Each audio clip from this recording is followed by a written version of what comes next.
Ano pa? Ano pa gusto niyong bilhin, anak? Ice cream pa po. Ayun o. Ako rin po, tatay.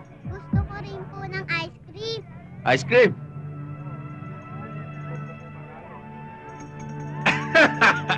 Bili tayo ng ice cream.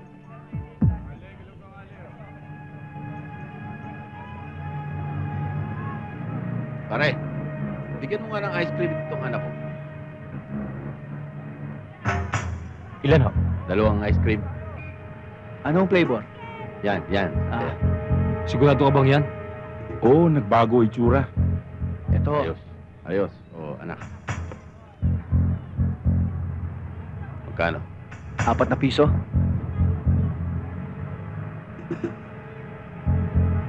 Tago mo na sukle. Salamat to.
Ano?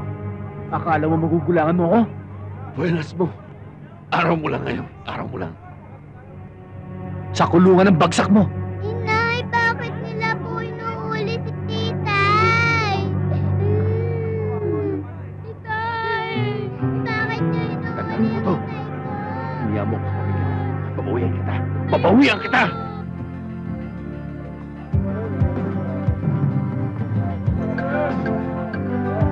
Ikaw ba si Joe? Ako nga ho. Yan ang magiging trabaho mo. Nandiyan na kayo ng pangunang bayad mo. Eh sir Lahat ng itatanong mo, nandiyan dyan na sagot. Sige na, malis ka na. Ayoko ma-identify ka rito. Pero sir Di ba gusto mo ng trabaho? Opo. Ang trabaho ko, iabot sa iyan. Gusto mo ng trabaho, kaya ng trabaho mo. Sige na, malis ka na. Sige na!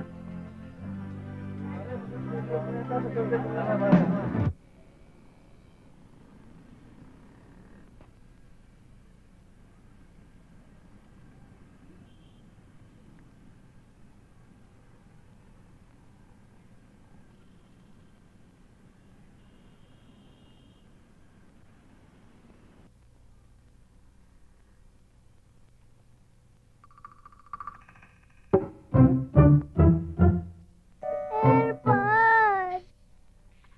Airpod! Airpod! Uy. Airpod! Ba't umiyak?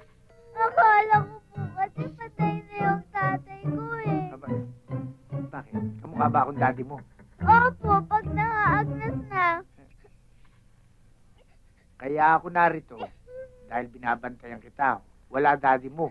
Sinama ni Carla. Papasok daw ng trabaho. Si Carla po. Oo, papasok ng trabaho. Trabaho. O bakit? Personalan yun eh. Matulog ka na nga. Ah, honey, asan ba yung kotse mo? Andyan, oh. Yan, sige.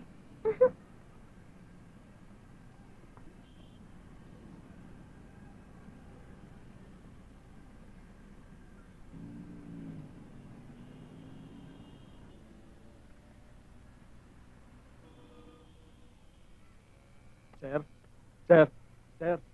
Gising na ho. Magtitinda na po ako eh. Ha? Magtitinda na po ako. Pasensya ka na.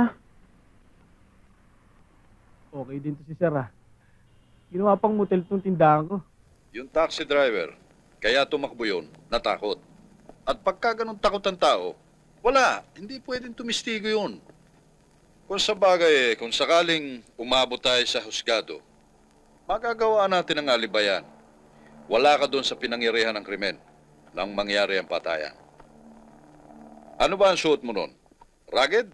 O, magbihis ka ng disente. Magsuot ka ng mga alahas, kahit fake. Gumamit ka ng magarang kotse. Malilito yun. Pati yung mga, kung sakaling may nakakita sa'yo, iisipin nun na, hindi ang klase mong yan ang sasakay ng taxi. Pero sa palagay ko naman hindi tayo aabot sa ganun. Huwag ka mag-alala, hindi ka makukulong. Ayan si Bogie, buhay. Yan marami nang napapatay. Pero ni minsan, hindi pa nakukulong. Kaya naman matapat na naglilingkod sa akin. Ganon din ang gusto kong mangyari sa'yo. Paglingkuran mo ako ng tapat. Paminsan-minsan nagkakaroon ng pagsubok. Pero doon naman talaga nasusukat ang katapatan ng isang tao, hindi ba? Huwag mo na subukan yan, boss. Ang iklog niyan, akyat manahog sa lake.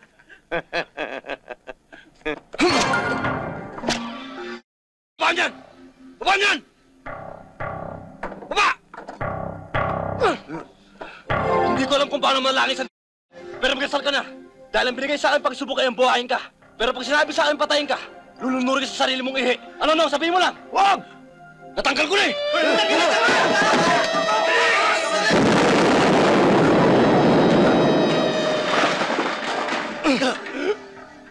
Katalaga! Puro ka na! Ngayon, kaninong itlog ang akyat panahog sa lamunan?